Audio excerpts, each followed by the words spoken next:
Olá, meus queridos irmãos, a paz do Senhor Jesus Cristo, que o grande amor, a graça do nosso Senhor Jesus e a comunhão do Espírito Santo de Deus esteja com cada um de vocês, meus irmãos. Estamos aqui hoje para gravar mais um vídeo, meus irmãos, e meditar juntos na Palavra de Deus, né? A Bíblia Sagrada, através dos estudos da Escola Bíblica Dominical. Estamos aí no último trimestre de 2025, acabando o ano, né? Esse ano voou, como sempre, passando muito rápido, né? Esses dias mesmo, era janeiro, já estamos aí entrando em novembro, e a gente está com essa lição corpo, alma e espírito, aprendendo um pouquinho, né, do ser humano, como é formado o ser humano, eu e você que somos formados por corpo, a alma, que é os nossos sentimentos, e o nosso espírito, né? Que veio de Deus, está em nós e um dia voltará para Deus. Hoje a gente vai para a lição número 5, meditar junto e aprender sobre a alma, né? O que é a alma aí, vamos ver detalhadamente e aprender um pouquinho sobre a nossa alma, né? A natureza imaterial do ser humano.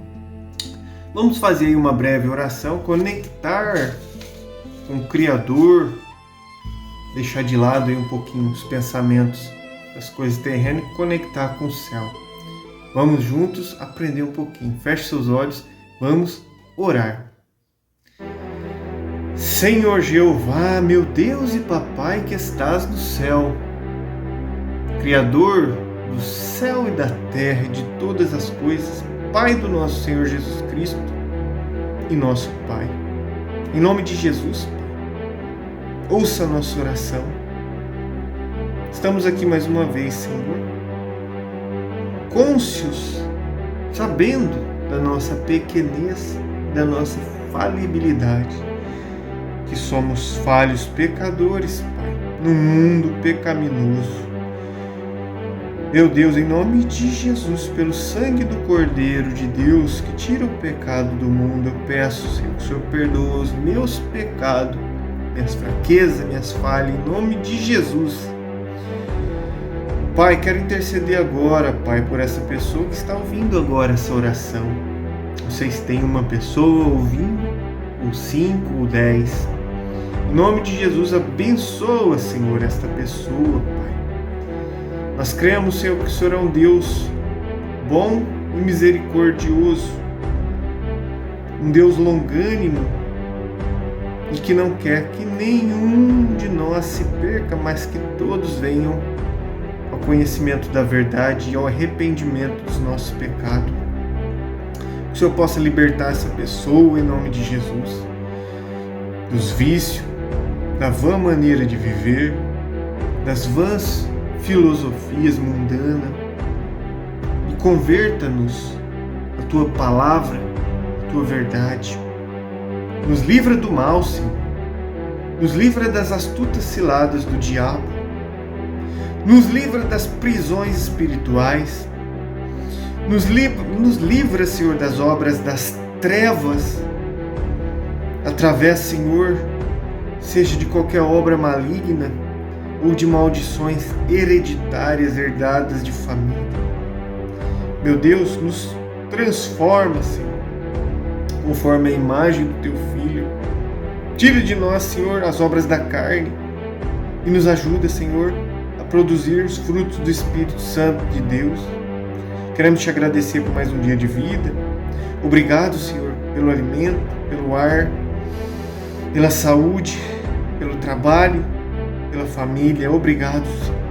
E muito obrigado, Senhor, pela Sua graça infinita, pelo Senhor ter dado Jesus Cristo para descer aqui na terra e nos ensinar a Tua palavra. Obrigado, Senhor Jesus, nosso Salvador.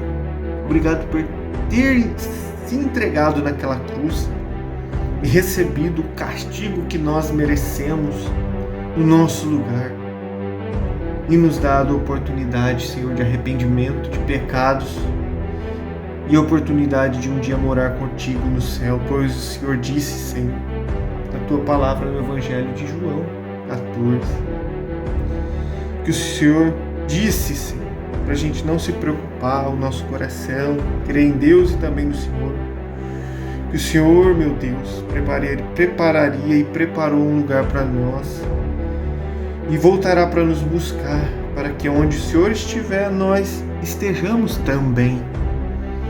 Meu Deus, ensina a nós agora, Senhor, a tua palavra. Eu peço oração pelos meus familiares, salva a minha família, liberta a minha família dos vícios, Senhor, da bebida alcoólica, dos cigarros, da prostituição, dos adultérios, das fornicação, sexo sem casamento. Senhor, de toda a imundícia desse mundo, liberta a minha família, meu filho. Oro também, Senhor, pelos meus amigos e clientes da barbearia. Abençoa, liberta, salva cada um, Senhor. Oro pelos irmãos da igreja, Senhor, das congregações que eu congrego, e da tua igreja na minha cidade, no Brasil, no mundo. Abençoa os irmãos, Senhor, livra-os do mal, das tentações, dos perigos, das enfermidades, em nome de Jesus. E fica conosco agora, toda honra, glória, louvor seja dado ao Pai, ao Filho e ao Espírito Santo de Deus. Eu te peço as bênçãos, Senhor, e já te agradeço por tudo, em nome do Senhor Jesus. Amém. E glória a Deus. Vamos para a meditação de hoje, meus irmãos. Lição número 5, do dia 2 de novembro de 2025. A alma, a natureza imaterial do ser humano. Texto áureo. E não temais os que matam o corpo, e não podem matar a alma. Temei antes aquele que pode fazer perecer no inferno a alma e o corpo. Mateus capítulo 10, versículo 28. Verdade prática sobre isso é que cuidar da alma é uma atitude fundamental para uma vida cristã estável e uma eternidade de alegria e paz. Vamos aí para a leitura bíblica em classe, que está em Gênesis capítulo 1, 27 ao 28, Gênesis 2, 15 e 17 e Mateus 10, 28. Diz assim a palavra de Deus. E criou Deus o homem à sua imagem. A imagem de Deus o criou, macho e fêmea os criou. E Deus os abençoou. E Deus lhes disse: frutificai e multiplicai-vos. Rapaz, forte isso aqui, hein? Ninguém quer se multiplicar hoje, não. Talvez faz um filho e tá bom demais. Mas Deus disse: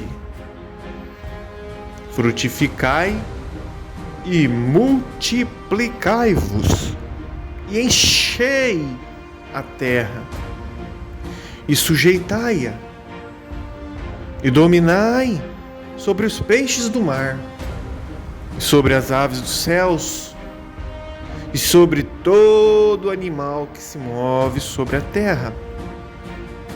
E Gênesis 2:15 diz assim, e tomou o Senhor Deus o homem, e o pôs no jardim do Éden para o lavrar e o guardar. E ordenou o Senhor Deus ao homem, dizendo: de toda a árvore do jardim comerás livremente, mas da árvore da ciência do bem e do mal, dela não comerás, porque no dia em que dela comeres, certamente morrerás. Mateus 10 diz assim, 10:28. E não temais os que matam o corpo, e não podem matar a alma. Temei antes aquele que pode fazer perecer no inferno a alma e o corpo. Amém. Vamos para a introdução da lição de hoje. Na primeira lição, apresentamos um conceito preliminar da alma, demonstrando seu lugar na tríplice constituição do homem. Vimos que, junto do espírito e inseparável dele, a alma compõe a parte imaterial ou espiritual do ser humano, que o torna uma pessoa, criado à imagem de Deus. Nesta lição buscaremos nos aprofundar no conceito e distinção da alma, estudando os seus atributos e sua importância no relacionamento com Deus e com o próximo. Vamos para o primeiro grande ponto da lição de hoje, que é atributos da alma. Tópico 1. De volta ao Gênesis. A parte imaterial do ser humano é o que mais o diferencia dos animais, como bem evidenciado na criação, em Gênesis 2:7. O homem é um ser pessoal, criado à imagem de Deus, com autoconsciência e autodeterminação. O Criador fez-lhe seu representante, dando-lhe poder de governo sobre toda a obra criada, como diz o Salmo 8, 3 e 6 e também Gênesis 1:28. Sua capacidade de administração, compreensão e decisão moral é resultado do caráter consciente e autônomo da alma humana. Isso é exemplificado originalmente na aptidão de lavrar e guardar o jardim, como diz Gênesis 2:15. Discernir entre o certo e o errado e fazer escolhas, como diz Gênesis 2:16, e dar nomes aos animais, como diz Gênesis 2:19. A parte afetiva do homem é demonstrada na afirmação divina da necessidade de uma companheira e na expressão de satisfação de Adão ao receber Eva, que alguns eruditos consideram ser a primeira composição poética da história humana, Como diz Gênesis 2:18 ao 23, quando o Adão falou: essa agora é osso dos meus ossos e carne da minha carne. Vamos agora para o tópico 2 dos atributos da alma, entre o espírito e o corpo. A alma do homem é a sua personalidade, ou distintivo pessoal. Os seus 3 principais atributos da alma são a emoção ou sentimento, também razão ou o intelecto e a volição ou a vontade. É, portanto, a sede dos afetos, a sede dos raciocínio, a alma, é a sede dos impulsos, dos desejos e das decisões, tudo feito pela alma. O ser humano emprega esses atributos em sua comunicação com Deus e com o mundo físico, principalmente com seus semelhantes. Para ter comunhão com Deus, a alma serve-se do espírito. Para comunicar-se com o próximo, O veículo são o corpo e seus órgãos sensoriais, né? O veículo, que é a pele, olhos, ouvidos, nariz, boca. Pode-se dizer então que a alma funciona entre o espírito, que se conecta com Deus, o ser divino, e o corpo, que se conecta com o mundo dos homens. O cântico de Maria na casa da sua prima Isabel é uma típica cena dessa tríplice interação e comunicação, como diz Lucas, capítulo 1, versículos 46 e 47. Vamos agora para o tópico 3. A alma abatida. Os afetos da alma em relação a Deus são vistos na poesia do Salmo 42, quando o salmista conversa consigo mesmo dizendo assim, por que está abatida, ó minha alma? Salmista conversando com a própria alma. Por que está abatida, ó minha alma? E por que se perturbas em mim? Espera em Deus, pois ainda o louvarei na salvação da sua presença. Salmo 42, 5. O contexto indica que o autor experimentava aflição espiritual e alguma crise em sua comunhão com Deus. Por isso, a sua alma estava entristecida e suspirava. Como diz o Salmo 42, 2, assim, a minha alma tem sede de Deus, do Deus vivo. Quando entrarei e me apresentarei ante a face de Deus? O Salmo 84, 2 também ilustra essa função da alma, assim como o Salmo 51, no qual Davi fala de sua tristeza e do anseio por um espírito reto, um espírito voluntário e renovado, o que devolveria alegria à integralidade do seu ser. Salmo 51, do 7 ao 12. Vamos agora aqui abrir uma aspas aqui, um parênteses, ampliando o conhecimento. Aspecto do ser humano. A alma, nefesh, no hebraico, e no grego psique, frequentemente traduzida como vida, pode ser brevemente definida como a parte não material do ser humano, que resulta da união de corpo e espírito. Ela, a alma, inclui a mente, as emoções e o livre-arbítrio.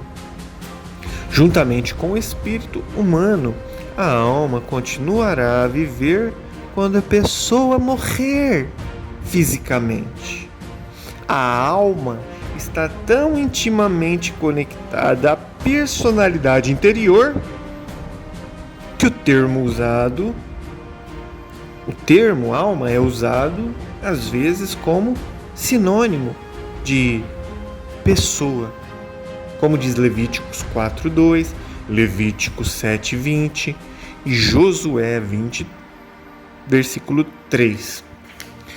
Vamos agora para o segundo grande ponto dessa lição, que é a natureza da alma, imaterialidade, imaterialidade e também imortalidade. Tópico 1. Distinção de substâncias. O texto de Mateus 10:28 é um excelente fundamento para o estudo da alma, como parte da natureza imaterial do ser humano. Em um só versículo estão profundas verdades espirituais reveladas por Jesus a respeito da nossa psique. algumas delas relacionadas a debates alimentados ao longo de toda a história, inclusive no contexto da igreja. Em primeiro lugar, nessa passagem de Mateus 10, 28, Jesus expõe a clara distinção de substâncias entre as partes material e imaterial do homem. Uma tangível, que é o corpo, que pode perecer por ação humana, e também outra parte intangível, que é a alma, que não pode ser destruída pelo homem. Nesse ponto é importante observar que em vários textos das Escrituras a parte imaterial é representada ora pela alma, ora pelo espírito, como em Eclesiastes 12:7, Tiago 2:26 e Apocalipse 6:9. Nesses casos, as referências sempre abrangem ambas as substâncias devido à sua inseparabilidade. Vamos agora para o tópico número 2. Imaterialidade e responsabilidade pessoal. Ao tratar do perecimento da alma e do corpo no inferno, Jesus refuta as concepções antropológicas materialistas existentes desde a antiguidade. Em tempos modernos, temos o marxismo, que prega que o homem se reúne à matéria, ignorando a existência de uma alma consciente após a morte. É o tal do marxismo. Em Lucas 16, 19 ao 31, a gente pode meditar sobre isso. Essa ideologia ateísta dos ateus nega a pecaminosidade e a responsabilidade moral do indivíduo. Considera que o mal é estrutural, que a culpa é da sociedade, que as pessoas individualmente são vítimas de estruturas opressoras. Identificam pecados sociais, mas não individuais. Esse engano desconsidera a necessidade de arrependimento, a necessidade de conversão e a necessidade de salvação pessoal, e mantém as almas de seus adeptos no caminho da perdição eterna. Atos 3:19 e João 17:3. Toda ideologia que promete soluções absolutas para os problemas do homem por meio de doutrinas sociais, doutrinas políticas ou econômicas incorre no mesmo erro. Provérbios 4:12 ao 27. Atos 4:12. Vamos ao tópico número 3 agora. Meditar em materialismo e teologia. A visão materialista da natureza humana vai além das questões políticos-ideológicas. Afeta também a teologia, principalmente quanto à missão da igreja, a ortopraxia, isso é, a prática correta. No campo católico, inspira a teologia da libertação. No protestantismo, são os evangélicos, a teologia da missão integral. Ambas se alimentam de concepções socioeconômicas e políticas comuns ao marxismo, que por sua vez tem como fundamento o ideário materialista, o crítico, que busca tirar Deus do cenário humano e instigar as lutas de classes, né? No campo católico, inspira a teologia da libertação. No protestantismo, a teologia da missão integral. Toda negação da condição pecaminosa do homem é, no mínimo, um ateísmo prático, independentemente do viés que assuma. Ou seja, o ser humano tem livre-arbítrio, ele escolhe, meditando eu aqui, né? O ser humano, ele escolhe se ele quer pecar ou não. Não é as músicas mundanas, maneira de pensar que as pessoas falam para nós. O ser humano, ele escolhe entre o bem e o mal, o correto e o incorreto, a luz e as trevas, a bondade e a maldade, o pecado e a santidade, que é se afastar do pecado. Então a gente não pode pôr culpa na sociedade. A sociedade é corrompida.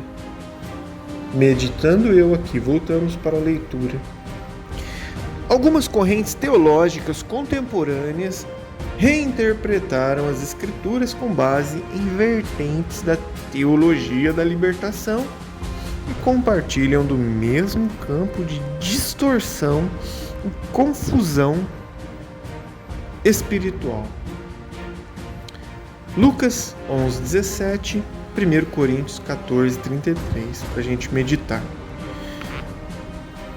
Conflitam com a sã doutrina, que é essencial para a salvação da alma. 1 Timóteo 4:6-16, 2 Timóteo 4, do 1 ao 3. Vamos agora para o último grande tópico, terceiro grande tópico dessa lição, que é alma renovada e submissa a Deus. Tópico 1. Edificação e saúde. A estabilidade de nossa vida cristã e nosso destino eterno dependem de como cuidamos da nossa alma. Lucas 12:13-21. A oração é um meio eficaz para nos livrar da ansiedade, um transtorno de dimensão global. Filipenses 4:6, 1 Pedro 5:7. Deus nos dá a sua paz e protege as nossas emoções e pensamentos. Filipenses 4:7. E Deus nos guia no caminho de sua vontade. Colossenses 3:15. Nossa parte é alimentar a nossa mente apenas com o que edifica. Filipenses 4:6-8. O que falamos? O que ouvimos? O que lemos?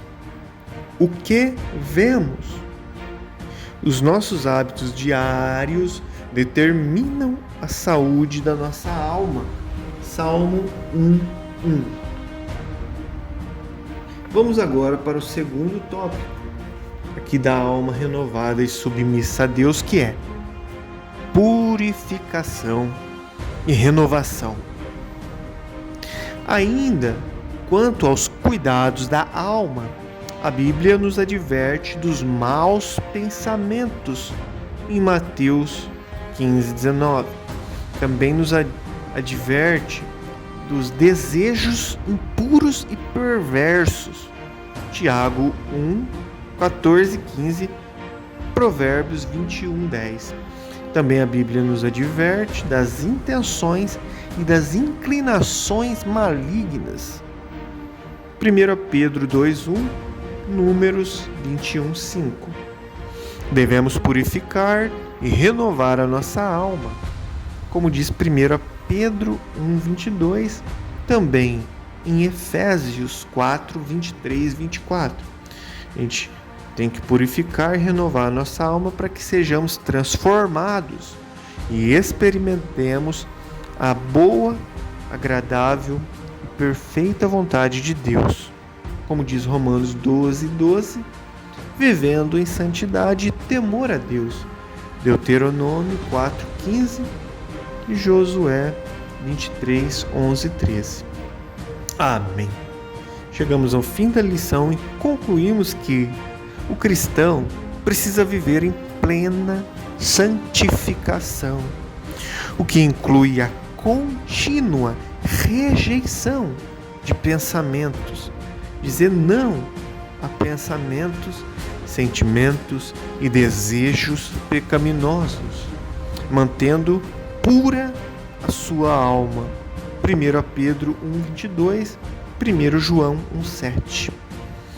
Atribui-se a Martinho Lutero a frase que diz assim: não podemos impedir que os pássaros voem sobre as nossas cabeças, mas podemos impedir que eles façam ninhos sobre elas.